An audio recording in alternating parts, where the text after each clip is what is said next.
I'm Mary Claire Murphy, and today Brad Cresswell and I cross paths with an icon of organists, Paul Jacobs.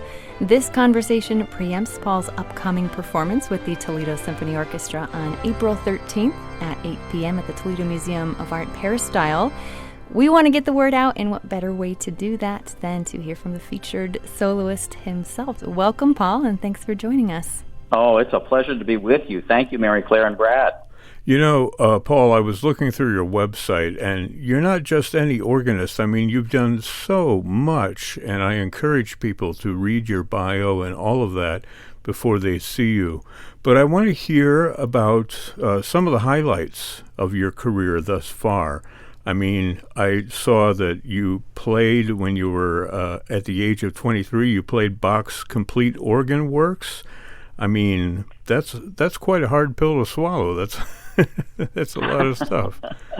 Well, thank you. Yes, Bach for me is sort of the heart of being an organist. I absolutely adore his music and loved it really from my earliest years, and spent a lot of time practicing and just getting to know his work, and decided that when I was an undergraduate that I was going to play as a marathon all of his organ works at once in an 18-hour concert. And I started at 6 in the morning, and I went practically nonstop until I think 12:18 a.m. the next day. I had some very brief breaks. And ever since, I love playing Bach's music, which I will do, of course, at the concert at the Peristyle. Yeah, you're playing the great Fantasia and Fugue in G minor.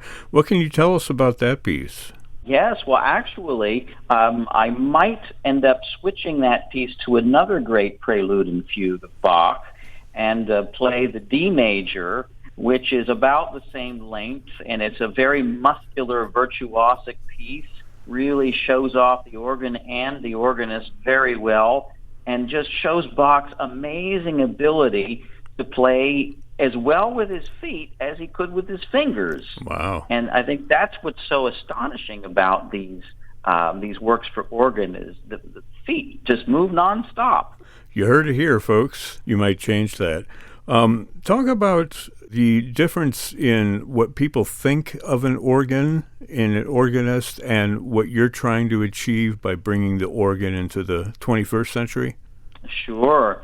Well, of course, the organ has an astonishing history and tradition that goes back many centuries. I mean, it's the oldest keyboard instrument. It has inspired the human imagination to write just so many wonderful, dynamic pieces of music in many different styles, and continues to inspire composers. And of course, we're going to hear this very current work by Stephen Paulus, though he died sadly 10 years ago. The piece just sounds every bit as fresh and new today as it did when it was composed. And what I'm trying to do is just to get people to love this instrument and the music written for it. In a nutshell, that's the story of my life, because I love it so much, and I want others to have the same joyful experience. I was interested to see that concerto by Stephen Paulus on the program, and I didn't realize actually that he had such a large body of organ works. I guess I thought of him as a more of a choral composer, but what is it about that concerto that you found really alluring? Absolutely. Well, Stephen composed 4 organ concertos, and I actually dedicated, I should say, premiered his 4th and final concerto with the Phoenix Symphony in 2013, a year before he passed. But I got to know Stephen a bit, and it was very clear that he loved the instrument. His father played the organ, and he did too, and he composed his organ concerto at a church in Minnesota. He told me about this, and I'm sure he composed the one that I'm going to play with the Toledo Symphony, probably in this same church in Minnesota. He sat at the organ found its strengths, found ways to write effectively for the instrument.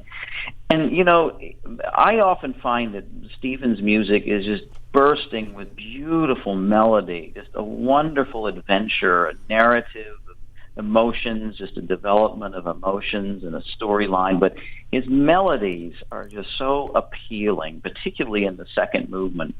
But we also get the fire and virtuosity. The last movement has a very flashy toccata, and of course there's a lot of fancy footwork too that goes along with it. I wonder, looking at the list of modern composers that you've premiered their music, can you tell a difference between a composer who's an organist like Stephen Paulus and a composer who is just writing for the organ but doesn't actually play the instrument? That's a very good question, Brad. Yes, I think that you can tell the difference.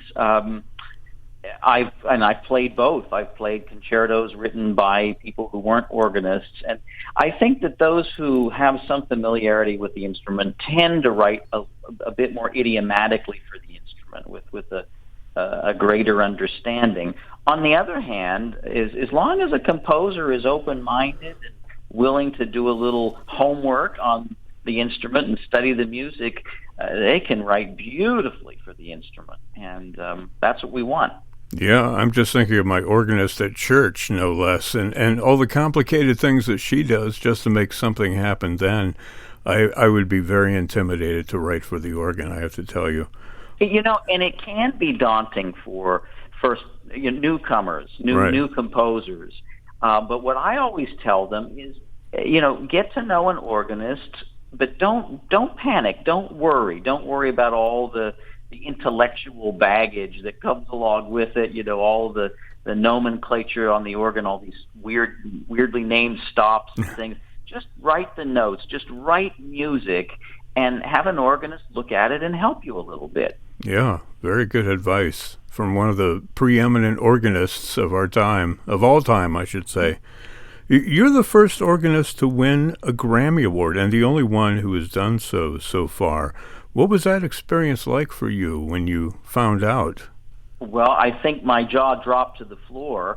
I couldn't believe it when it happened. I mean, being nominated was a bit of a shock to me, and to be nominated for a very kind of an intimidating. I love the work, but the big work of Messiaen, which is not exactly easy listening. But I love it because it's just so colorful and all of that. But I guess the people who evaluated it liked the recording, and then they ended up giving it a Grammy. So I just was very grateful for that opportunity, not just for me, but for the art form to be recognized alongside every other instrument, which it should. Yeah, well, you've played that Messiaen piece, as I understand it, also in a great big concert in person, like a marathon concert. Is that right? That's right. That was only half the length of the Bach marathon. That was about eight and a half hours, thankfully. Paul, when you are playing these great works and you're traveling around the country, I'd imagine there's a lot of variation in the actual instruments that you're playing. What kind of variance do you see? Oh, yes. Well, that is one of the challenges sometimes of being an organist. We don't own our instrument usually. I mean, there are some organists, but even if we do own it, we usually can't carry it around with us like a violinist or any other musician, and even a pianist can have a piano transported. But an organ is usually part of the architecture, as it is at the Peristyle. Of course, the Peristyle organ is by a very important American organ builder, the first part of the 20th century, Ernest Skinner. And he built organs that just sound so rich and beautiful and have a lot of depth and warmth to them, and a lot of power, too, when you need it. And I'm really looking forward to playing this work. Of course, as an organist, we have to just spend a lot more time at the instrument, getting to know where all the gadgets are and the buttons are, because it changes from instrument to instrument. Yeah, can't take it on a plane with you. Let's say you go back in time, around the time that Camille Saint-Saëns was writing his organ symphony. What do you think is the major difference between organists of, say, the 1800s and organists now of the 21st century? Well, electricity for one. You didn't have electricity until the very end of the 1800s, and that certainly impacted organ building because you no longer needed lots of people to pump the bellows to produce the wind for the pipe organ, but you could just have a large blower and these fans that produce the wind, and they're stored in a reservoir. But also in terms of playing, I suppose that the design of an organ changed over this century, and the virtuosity continued to expand, and different techniques were developed. But that doesn't mean that music from earlier times isn't every bit as rewarding or exciting or difficult to play. It's just a different kind of virtuosity, different requirements. Yeah. You have music on here by Johann Sebastian Bach and Stephen Paulus. We've already said that they are organists. Tell me if I'm wrong. I'm thinking Camille Saint-Saëns was also an organist. Is that true? He certainly was. Yes. In fact, Saint-Saëns was a very, very fine one, a virtuoso organist, and performed public recitals on the organ, wrote a large body of solo organ music too. So he was also the organist of one of the churches in Paris. So he knew the pipe organ very well. Let's talk about the Symphony Number 3, because I'll let you in on a little secret for radio. Sometimes we just start with the organ, playing that big, huge chord at the second half. I wonder what you have to say about the Symphony Number 3, and especially the organ as it relates to that symphony. Absolutely. Well, the organ, of course, plays the central role, even though the part is not, for an organist, the most technically difficult.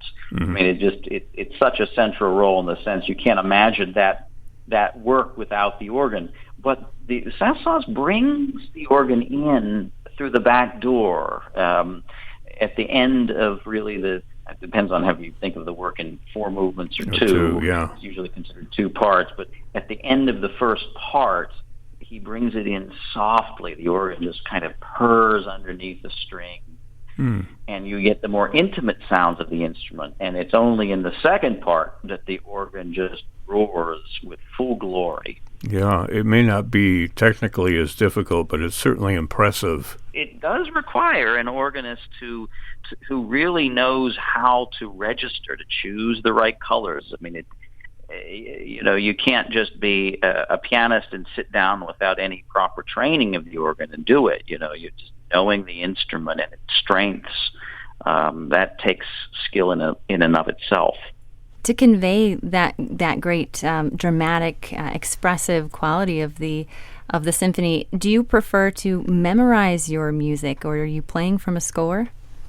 I definitely prefer to memorize my music, Mary Claire, and I usually do play from memory. I will probably use the score for the Paulus, but probably not for the other pieces on the program. Yeah. But I just love the freedom that comes from allowing the music just to pour right out of me, as opposed to looking at a page. You talked about your history with the J.S. Bach piece and the Stephen Paulus piece. I wonder if you can talk about your history playing the organ symphony of Camille Saint-Saëns. Oh, yes. And, of course, I played it a lot over the years, and I recorded it, actually, with the Utah Symphony a number of years ago. And it's a work that I just never grow tired of playing or listening to. It's such a masterpiece. And to sit in the texture of that, the writing, and be able to listen and just relish in the sonorities, it's just an incredible experience. I don't know how else to describe it. I am just in sheer delight, in ecstasy, when I play that piece. And well, people who are fans of the movie Babe will remember that it was played during the soundtrack over and over again, that theme from the Third Symphony. Yeah. Absolutely, yes. This is it's definitely a happening. I mean, Saint-Saëns just calls on all the forces to join, and the audience never forgets it. Yeah, it's a great ending for the program that you and the Toledo Symphony have put together.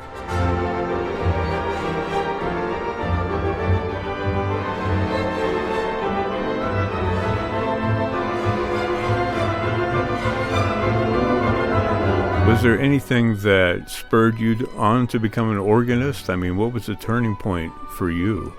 Well, I knew probably when I started playing the organ that was the instrument I was called to study. I love the piano. I always will. But the organ, it's hard to say exactly what. Just its poetry, its majesty, its kaleidoscopic array of color, all of these things. It's just appealed to me. It's mysticism. You talked about this earlier, but it's sort of a mystery box for those of us who are not the cognoscenti, right? And we don't know what's going on with that organ. But the sound that comes out of it is, I think, what's important, and certainly to the... That's exactly right. Yeah. And, being able to watch an organist is important because a lot of people don't realize what goes into organ playing. I've met musicians even, that don't realize how active the feet can be in playing the instrument. I mean, there's not another instrument that requires so much footwork. Even the harp maybe comes closest, but it's not a keyboard like the organ has. Yeah. Do you do like special exercises to loosen up your feet, especially before a show? Well, definitely there are technical exercises, practicing pedal scales, arpeggios. We can do all of that. You probably have to have special shoes too, right? That's right, Mary Claire, yes. We have shoes that are similar to dance shoes. They're lightweight, leather soles. You don't want rubber because then you can't glide. And then they have an extended heel because we play with our toes and our heels. Wow, that's amazing. Is there anything that we've missed that you have to do to play the organ? No, I don't think so. You have to be a bit of an octopus. Have to have... It seems like sometimes more than 4 appendages, but it's a very physical instrument. Good for the heart, probably. Paul Jacobs, one of the great organists of our time, who is making a return appearance to the Toledo Symphony for music of Johann Sebastian Bach, as well as Stephen Paulus and Camille Saint-Saëns. That concert is happening April 13th. It's Saturday evening at the Toledo Museum of Art Peristyle at 8 o'clock p.m. You can get your tickets by calling up the box office at 419-246-8000 or go onto their website at toledosymphony.com. And Toledo Symphony is a sponsor of programs on WGTE FM 91.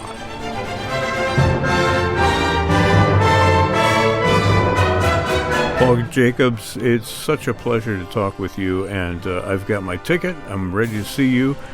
We look forward to you coming to Toledo. Oh, it's a pleasure, and thank you both for asking such good questions, and I really enjoyed talking with you.